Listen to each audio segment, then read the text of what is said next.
अल्पश्रुतं श्रुतवतां परिहासधाम त्वद्भक्तिरेव मुखरीकुरुते बलान् मां यत्कोकिलकिलमधौ मधुरं विरौति तच्चाम्रचारुकलिका निकरैकहेतु।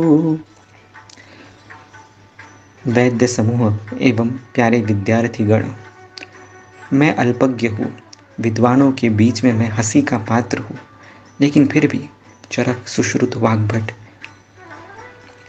इन्होंने जो दिया है उस ज्ञान के प्रति मैं इतना कृतकृतार्थ हो गया हूँ कि वो शेयर करने के लिए आपके साथ मैं मजबूर हो चुका हूँ। जिस प्रकार एक कोयल बसंत ऋतु में आम्र मंजरी को देखकर गाने के लिए विवश हो जाती है, ठीक उसी तरह मेरा कुछ हाल है। तो आइए, आज का विषय जो है वो है घृतम आयुः, the best super food in India. कुछ अलग तरीके से, जैसे हम हमेशा करते आए हैं, इस पेप टॉक की शुरुआत करेंगे। जो चीज़ आपको कॉलेज में सीखने को मिलती है उससे कुछ हटकर, कुछ अलग, बहुत ज़्यादा प्रैक्टिकल और इनोवेटिव ये देने की ये कोशिश है। आशा करता हूँ कि आप सबको पसंद आएगा। इससे पहले एक कमिटमेंट आपसे चाहता हूँ कि जो भी चीज़ें यहाँ पर शेयर की जाएगी आप उसे स्वयं में अप्लाई करें, फिर आपके पेशेंट्स में अप्लाई करें। जो भी पेप टॉक्स कहे जा रहे हैं उसके नोट्स निकालें आपकी लैंग्वेज में, और इस पेप टॉक्स के बारे में ज़्यादा से ज़्यादा स्टूडेंट्स और वैद्यों को बताएं, ताकि हम सब वैद्यों में एक अलग इनोवेटिव एलिमेंट हम डेवलप कर सकें।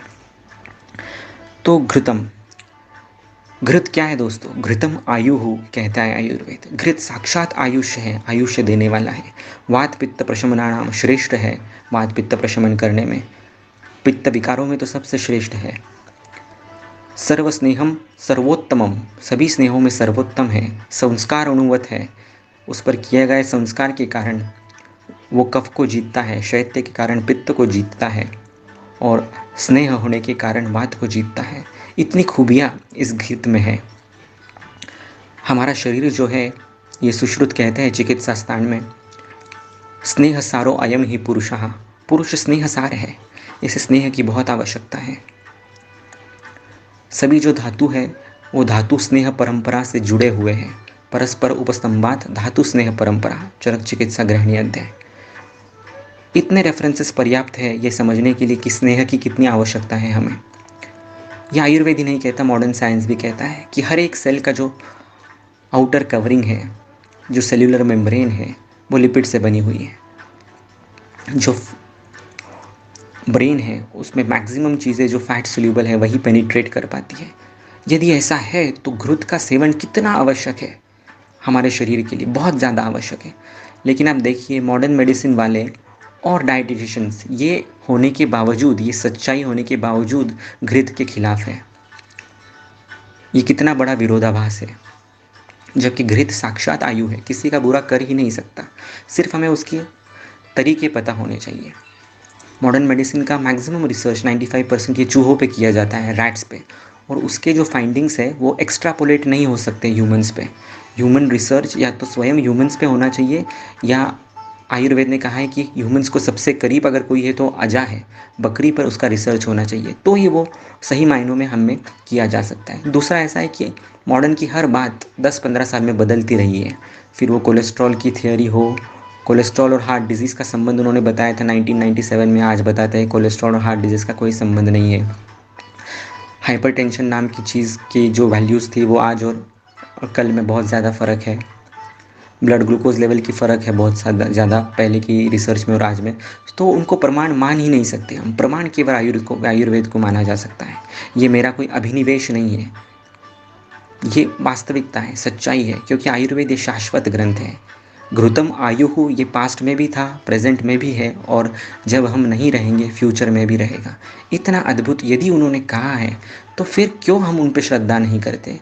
क्यों उन्होंने जो कहा है उसे अपने जीवन में अप्लाई नहीं करते? हमें रोज़ घी खाना है, खाना मतलब खाना है, और खाना है तो हमें उसे कैसे बनाना है ये मालूम चाहिए, कब खाना है मालूम चाहिए।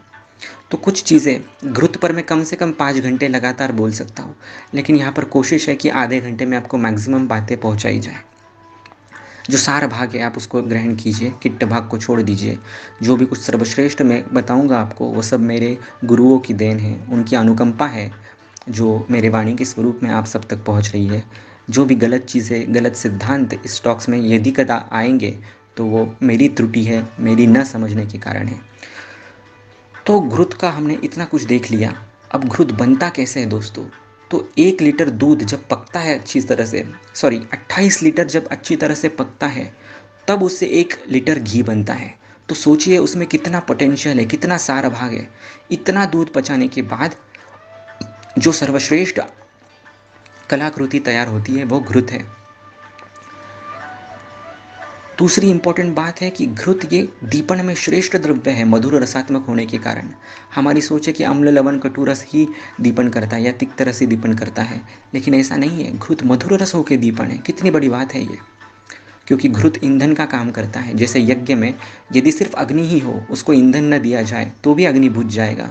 ठीक उसी तरह आप शरीर में अम्ल लवण कटु तिक्त का भड़ीमार करते रहे लेकिन उसे ईंधन ही नहीं दिया तो भी अग्नि बुझ जाएगा। ग्रहणी बलम अग्निर्हि अग्नि चापी ग्रहणी बलः। ग्रहणी का बल अग्नि है और अग्नि का बल ग्रहणी है। और ग्रहणी बनती किससे है? तो धातुओं के सार भाग से बनती है। और सार क्या है? तो स्नेह सार है। तो इसीलिए इन सभी रेफरेंसेस को इकट्ठा कर दिया जाए तो सीधी सी बात है, शरीर के लिए ईंधन के स्वरूप में घृत की बहुत आवश्यकता है। और वो दीपन करने वाला भी ईंधन है। और बाकी दीपन करने वाली, पाचन करने वाली मेडिसिन तो हम सब जानते ही हैं। घृत ये आहार द्रव्य भी है, औषध द्रव्य भी है। रस से भी काम करेगा, वीर्य से भी काम करेगा, सभी धातुओं में स्नेह गुण बनाएगा, वात पित्त कफ तीनों को सम अवस्था में रखने में मदद करेगा। और क्या चाहिए हमें? सब कुछ है। तो आइए सीखते हैं कि घी को बनाएं कैसे। पहले तो सबसे पहले आज जो दूध मिलता है, क्या वो सही मायने में दूध है? पहले तो वो दूध उतनी हद तक नहीं है या उतने गुणधर्म उसमें नहीं है जो कि देसी गाय में हुआ करते थे। आज हम देसी गाय भी ले लें तो वो कुछ हद तक हाइब्रिड ही है, उसके जीन्स जो है वो प्योर नहीं है। तो आज जो दूध हमें मिल रहा है वो एकदम प्योरेस्ट फॉर्म में नहीं मिल रहा है। फिर भी हम इस दूध पर कुछ संस्कार कर कर, कुछ सही तरीके से इसका इस्तेमाल करके हम इससे घृत बना ही सकते हैं। तो उसके लिए सबसे प्रथम आपको ज़रूरी है कि जो भी कोई दूध मिल रहा है आपको, वो हर बार अच्छे से उसका पाचन हो। जितना दूध लेते हैं उसमें उतना ही पानी मिलाकर, सौंठ डालकर, हल्दी डालकर, मरीच डालकर, जो कि प्रमाथी द्रव्य है, उससे उस दूध का पाचन कर लेना चाहिए। फिर जो दूध से साय जो ऊपर का वो बनता है अग्नि देने के बाद, उसको आपको जमा करते जाना है और फ्रीज में स्टोर कर देना है। ऐसा वो काफ़ी हद तक जमा हो गया, फिर उसे बाहर निकाल के रखना है, रूम टेम्परेचर पे लाना है। ये जो साय है उसको तवे पर, थोड़ा तवे को अच्छी तरह से गर्म कर लेना है, उसके ऊपर बर्तन में इस साय को गर्म करना है इनडायरेक्ट हीट से। और उसमें थोड़ा सा विरेजन जिसे बोलते हैं यानी कि दही, वो आपको डाल देना है। तो कुछ 6 से 8 घंटे में ऋतु के अनुसार उसका परिवर्तन दही में हो जाएगा। फिर उसमें पानी डालना है, अच्छे से उसको मथना है, उससे उसका रूपांतरण मक्खन में हो जाएगा। फिर इस मक्खन को पीतल के पतीले में लेना है और उसे हल्का गर्म करते जाना है मध्यम आंच पर। और उसमें जब आप पानी डालोगे बाद में, नीचे बेरी बन जाएगी। जब घृत तैयार होते आएगा तब उस पर पानी की कुछ बूंदें डालोगे तो चट चट आवाज़ आएगा, जिससे समझ लीजिएगा कि ये घृत सिद्ध हो चुका है। घृत ठंडा होने के बाद मोम की तरह वाइट नहीं दिखना चाहिए, वो थोड़ा सा येलोइश दिखना चाहिए, ग्रैन्युलर दिखना चाहिए। ये सही सम्यक घृत की पहचान है। तो आज आप सभी लोगों से अनुरोध है कि आप इस प्रकार का घृत बनाइए, 1 किलो घृत बनाइए ऐसा, और इसका सेवन कीजिए रोज़ 5-5 ग्राम कम से कम, रसायन काल में 5 ग्राम और भोजन में 2.5-2.5 ग्राम कम से कम, दोनों भोजन में। इस प्रकार आप 3 महीने में 1 किलो घी खा जाओगे। और उसके बाद देखना, ऐसा कहते हैं मॉडर्न में कि 3 महीनों में पूरा का पूरा बॉडी चेंज हो जाता है, हर सेल्यूलर स्ट्रक्चर चेंज हो जाता है। अगर 3 मंथ्स में आप इस प्रकार से घृत का सेवन करेंगे तो हर क्षेत्र में आपको सक्सेस मिलेगा, हेल्थ, वेल्थ, सक्सेस, हैप्पीनेस। और इसमें यदि आप सिद्ध घृत यूज़ करोगे तो और अच्छा। अगर आपको सामता की शिकायत है, अच्छा पाचन नहीं हो रहा है, अग्निमांद है, तो आप इसको प्रमाथी द्रव्य, मरीच, वचा, चित्रक, सौंठ आदि से सिद्ध कर सकते हैं। या तो आप दीपन जाति का जो कोई घृत है, जैसे दाड़ीमादी घृत वाग्भट ने पांडु चिकित्सा में पहला कल्प बताया है, उसे यूज़ कर सकते हैं। लेकिन घृत रोज़ 10 ग्राम में आपको सेवन करना ही करना है। इससे अद्भुत परिणाम आपको मिलेंगे। अब घृत के बारे में कुछ मॉडर्न चीज़ें देख लेते हैं। घृत में रहता है शॉर्ट चेन फैटी एसिड्स।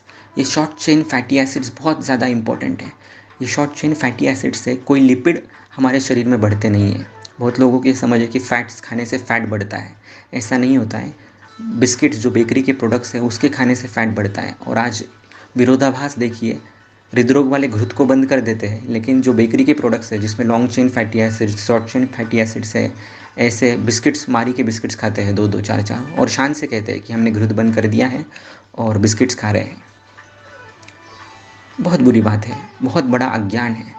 यह अज्ञान ही भय का कारण है और भय ही जो है वो बीमारियों का कारण है। तो ज्ञान होना चाहिए इसका, हमें होना चाहिए, तब जाके हम अपने रुग्णों तक ये बातें पहुंचा पाएंगे। तो शॉर्ट चेन फैटी एसिड्स जो रहती है उसका जब ऑक्सीडेशन होता है तो वो लीवर से अच्छे फैट्स को पिघला के शरीर से बाहर निकाल देता है। इसलिए घृत के सेवन करने से फैट का प्रमाण शरीर में कम होता है। घृत में एंटीऑक्सीडेंट्स बहुत हायर क्वांटिटी में होते हैं। विटामिन डी जो कि बहुत इंपॉर्टेंट है नर्वस हेल्थ के लिए और हार्मोनल हेल्थ के लिए, वो फैट सोल्यूबल विटामिन है, वो भी घृत में ही डिजॉल्व हो सकता है। स्नेहसारो अयम ही पुरुषः, हर धातु का जो स्नेह का बॉन्डिंग है वो केवल घृत के कारण हो सकता है। धी धृति स्मृति मेधा आकांक्षिणाम, आपको धी चाहिए, धृति चाहिए, तो स्मृति चाहिए, तो सिर्फ और सिर्फ घृत दे सकता है। धी मतलब बुद्धि, आपकी बुद्धि अगर सम्यक होगी तो आपको सब कुछ सही मिलेगा। प्रज्ञा अपराध ये सभी बीमारियों का मूल है। तो घृत के सेवन से आप प्रज्ञा अपराध कर ही नहीं पाओगे और आपके रुग्णों में भी उसे होने नहीं दोगे। धृति ही नियमात्मिका, आपके मन को गलत गलत विषयों से जाने में भटकाती जो है वो धृति है, उसका नियमन करने का काम घृत करता है। मेधा ग्रंथाकर्षण सामर्थ्य, एक शास्त्र का अध्ययन कर लीजिए चरक का सही तरीके से, एकस्मिन अपि यह शास्त्रे लब्धास्पदामति, इसका अध्ययन कर लिया तो बाकी के कोई भी शास्त्र, कोई भी विद्या, चाहे फिर वो ज्योतिष विद्या हो, डांस विद्या हो, सिंगिंग विद्या हो, आप उसको आशु सिद्ध कर सकते हैं, आशु प्राप्त कर सकते हैं कम से कम प्रयास में। ये सामर्थ्य चरक देता है, ये सामर्थ्य घृत का सेवन देता है। तो ये हमें ध्यान में रखना है हमेशा। घृत की ग्लाइसेमिक इंडेक्स कम कराने वाला है। इसलिए हमारे पारंपरिक कोई भी फूड्स देख लीजिए आप, दाल बट्टी ले लीजिए मारवाड़ी लोगों में, ब्राह्मण लोगों में चावल घी शक्कर या चावल दाल और घी, इसका सेवन देख लीजिए। मोदक और घी का सेवन देख लीजिए, हर किसी में घी है। तो ये घी प्रोटीन्स और कार्बोहाइड्रेट्स का अच्छे से पाचन करने में, कार्बोहाइड्रेट्स का ग्लाइसेमिक इंडेक्स कम करने में काम करता है। इंसुलिन रेजिस्टेंस का एक सबसे बड़ा कारण यही है कि ग्लूकोज शरीर में अपटेक नहीं कर पाते हैं सेल्स, वहाँ पर एक आवरण हुआ रहता है। तो इस आवरण को मिटाने का कभी काम जो है वो घृत करता है। ग्लाइसेमिक इंडेक्स, ग्लाइसेमिक लोड कम करता है, सटाइटी इंडेक्स पर काम करता है। इसका स्मोकिंग इंडेक्स काफ़ी हाई है, इसलिए यदि कोई भी चीज़ घृत में तली जाए तो उसका बहुत अद्भुत बेनिफिट होता है, स्पेशली हृदरोग के पेशेंट्स को। थोड़े पैसे ज़्यादा लगेंगे लेकिन जो अद्भुत हेल्थ आपको मिलेगी उसके कंपैरिजन में पैसे कुछ भी नहीं है। Health is wealth. तो इस प्रकार से आपको घी में वो उनको तलने के लिए चीज़ें बोलना है। हम मैदे की बहुत सारी चीज़ें दिवाली में भी खाते हैं, उसकी भी प्रथा देखिए, वो घी में ही तला जाता है ताकि उस मैदे का बैड इफेक्ट हमारे बॉडी पे ना हो, उसका ग्लाइसेमिक इंडेक्स कम हो जाए। तो हर लिहाज से देखिए, आप मॉडर्न से देखिए, आयुर्वेद से देखिए, घी से बढ़कर कोई द्रव्य नहीं है दुनिया में। सही तरीके से बनाइए, सही समय पर खाइए, निरंतर खाते जाइए, अभ्यास कीजिए, घृत के फ़ायदे ही फ़ायदे हैं। आप यदि लद्दाख वगैरह में जाओ तो वहाँ पर बटर चाय मिलती है, चाय में बटर डाल जाती है। बहुत सारे फॉरेन कंट्रीज़ में भी नया फैड शुरू हुआ है, कॉफ़ी में घी डालकर पीते हैं, उसका ग्लाइसेमिक इंडेक्स कम करने के लिए, उसका अच्छे से डाइजेशन करने के लिए। तो ये सब आयुर्वेद में है और आज यूज़ भी किया जा रहा है बहुत जगहों पर। एक ऐसा समय आएगा जब US, जर्मनी, जापान हमें घृत बेचेगा, उनके स्टाइल में सिद्ध घृत बेचेगा। ये होने मत दीजिए। आप में से हर एक को प्रैक्टिस ही करनी चाहिए आयुर्वेद की, ये ज़रूरी नहीं है। आप में से बहुत सारे स्टूडेंट्स ये पेप टॉक सुन रहे हैं। आज की डेट में 570 students all over India and world wide ये पेप टॉक्स मेरे सुन रहे हैं। तो ये मेरी नैतिक जिम्मेदारी है कि आप तक कोई भी गलत चीज़ नहीं पहुंचाऊं। आपके पास ऐसी चीज़ें पहुंचाऊं जो आपने कभी सुनी नहीं हो, जो इनोवेटिव हो, या जो कंसेप्ट सुनी हो वो गलत हो, उसको मैं सही करके आपके पास पेश कर सकूँ। तो इन स्टूडेंट्स से मेरा आह्वान है, dear students, it is not necessary that you need to practice only in Ayurveda. You can do great amount of research in Ayurveda. You can become घृत specialist. अगर आपने घृत क्लिनिक निकाला तो क्या बुरा है उसमें? It is so innovative. You will just work on घी. घी को कैसे देना है, कितनी मात्रा में देना है, कब देना है, बस्ती में कैसे देना है, नस्य को कैसा देना है, सिर्फ घी पर आप काम कर सकते हो, फोकस्ड प्रैक्टिस कर सकते हो। ज़रूरी नहीं कि आपको हर चीज़ आनी चाहिए। एक चीज़ करो लेकिन ऐसी करो कि उसमें और किसी का नाम नहीं है। घी का नाम आएगा तो ABC इस व्यक्ति का ही नाम आना चाहिए। ऐसा कुछ कीजिए लाइफ में। Be focused. जैसा मेरा फोकस है सत्व के ऊपर, आई एक्सक्लूसिवली प्रैक्टिस ऑन सत्व। में बहुत सारे पेशेंट्स में बिना मेडिसिन के सिर्फ सत्व बढ़ाकर ही ट्रीटमेंट देता हूँ। सो ऐसा आप लोग भी कर सकते हैं, हर कोई कर सकता है, उसमें कोई बड़ी बात नहीं है। डेडिकेशन चाहिए, डिवोशन चाहिए। लाइफ कोचिंग में कहा जाता है कि जो भी व्यक्ति अपनी ज़िंदगी के 1000 घंटे एक सब्जेक्ट में दे देता है, फोकस्ड, हाँ, इधर उधर भटकने का नहीं, एक चीज़ में। सपोज आपको घृत सीखना है तो 1000 घंटे दीजिए। हर रेफरेंस घृत के बारे में ढूंढ के निकालिए। नेट पे जाइए, घृत के रिसर्च पेपर्स निकालिए। चरक में जाइए, घृत के रेफरेंस, सुश्रुत, वाग्भट, काश्यप, हर जगह घृत को देखिए, लिखिए, समझिए, चर्चा कीजिए विद्वानों से, और आप एक्सपर्ट बन जाओगे उसमें। कोई भी नहीं होगा आपसे बढ़कर उसमें। इस तरह से आपको अध्ययन करना है। Identify what you like the most और उसमें झोंक दीजिए खुद को। सब कुछ आयुर्वेद आपको देगा, आयुर्वेद ही दे सकता है और कोई पैथी नहीं दे सकती। This is an open challenge for any one who is listening this lecture. Ayurveda में जो पोटेंशियल, जो सामर्थ्य, जो शक्ति, जो ताकत है वो किसी में नहीं है। न बदलने वाले सिद्धांत है, इटर्नल ट्रूथ्स है। घृत ये माइक्रोबायोटा के लिए सबसे बेस्ट है। आज बहुत ज़्यादा रिसर्च माइक्रोबायोटा पे हो रहा है। हम माइक्रोबायोटा में या गट बैक्टीरिया में रहते हैं या गट बैक्टीरिया हम में रहता है, ये भी विद्वानों में, साइंटिस्ट में एक मतभेद का विषय है। इतने गट माइक्रोबायोटा हमारे अंदर है और ये गट माइक्रोबायोटा जो है ये डाइजेशन का काम करते हैं। हर एक चीज़ पचाकर पूरे बॉडी को फैलाते हैं, पहुंचाते हैं। ये भौतिक अग्नि का काम है एक प्रकार का। तो इन भौतिक अग्नियों को दीपन करने वाला कोई द्रव्य है श्रेष्ठ, तो वो घृत है। सिद्ध घृत आपको इस्तेमाल करना ही करना है प्रैक्टिस में।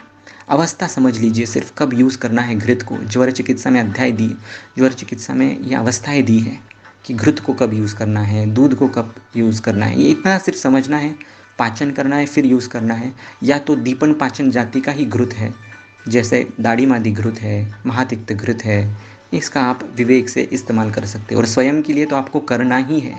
अगर आपका अग्नि अच्छा है और आप धी धृति स्मृति चाहते हैं तो महाकल्याणक घृत, ये फादर ऑफ ऑल घृत्स है, इसका इस्तेमाल करना है। इस पर भी मैं एक आधे घंटे का पेप टॉक देने वाला हूँ जो बहुत ही ज़बरदस्त रहेगा, तो आप इसे सुनिएगा ज़रूर बाद में। तो इस प्रकार से घृत की महिमा है। ज्येष्ठत्वम जन्मना नैव गुणैः ज्येष्ठत्वम उच्यते, गुणात गुरुत्वम आयाति दुग्धम दधिम घृतम क्रमात्। ऐसा कहा जाता है कि कोई ज्येष्ठत्व से बड़ा नहीं होता है। मेरा एज अगर आपसे ज़्यादा है तो मैं आपसे बड़ा नहीं हूँ। बड़ा तो वो है जो गुणों में बड़ा है। ठीक उसी तरह दूध, दही, घी सब गाय से ही आते हैं, सब भैंस से ही आते हैं, लेकिन इन सब में श्रेष्ठ घृत है क्योंकि इसमें जो गुण है वो अन्यत्र किसी में नहीं है। तो हमें इस तरह सच्चे गुणवान चीज़ों की कदर करनी है, उनका सेवन करना है, ताकि हम भी उनकी तरह डिवाइन, उसकी तरह गुणवान बन पाए। आप आयुर्वेद का कोई भी अध्याय उठा लीजिए चिकित्सा का, उसमें घृत है ही है, क्योंकि भगवान भली भांति जानते थे कि घृत के बिना संपूर्ण धातु साम्य नहीं प्रस्तापित किया जा सकता। जो भी व्याधि के कारण बलहानि हुई है, कर्षण हुआ है, या बीमारी के कारण या दवाइयों के कारण, पाचन अपतर्पण करने के कारण जो बलहानि हुई है, उसे देने वाला केवल घृत है। इसीलिए घृत रसायन भी है। आचार रसायन में आप देखोगे तो क्षीरघृताशनम कहा गया है, वार्धक्यम क्षीरघृते कहा गया है।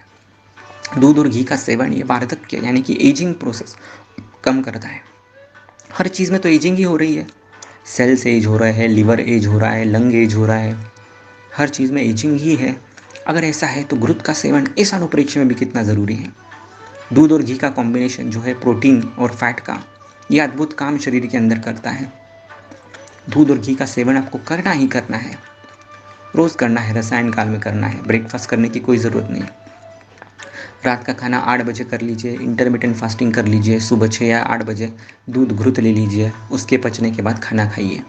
इतना करने से भी आपको अनुपम स्वास्थ्य की प्राप्ति होगी। इस तरह से इसके अनेक आमयिक प्रयोग भी बताए जा सकते हैं, लेकिन मेरे ख्याल से हमारे 20 मिनट पूरे हो रहे हैं, तो इतना विषय आज के लिए पर्याप्त होगा। जो भी आपको कुछ डाउट्स होंगे तो मुझे पर्सनली आप पूछ सकते हो 9503504200 पे।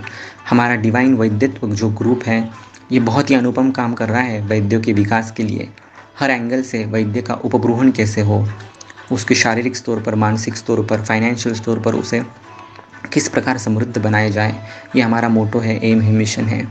तो इसमें आप भी जुड़िए, इस ग्रुप में ज्वाइन हो जाइए व्हाट्सएप के ऊपर, और आपके बहुत सारे फ्रेंड्स को भी इसमें जोड़िए, ताकि हम एज अ वैद्य समूह उस मकाम पर पहुंच जाए जिस मकाम पर पहुंचने के बाद हमें किसी को प्रूव करने की ज़रूरत नहीं होगी कि आयुर्वेद श्रेष्ठ है। हम आयुर्वेद जिएंगे, अपने रुग्णों को वैसा जीने पर मजबूर करेंगे, और जो रिफेक्ट्स हमें मिलेंगे उस उसका साक्षी स्वयं भगवान होगा, और वो हमें उस मकाम पर पहुंचाएगा आयुर्वेद को जो उसका सर्वोत्कृष्ट स्थान है। Thank you.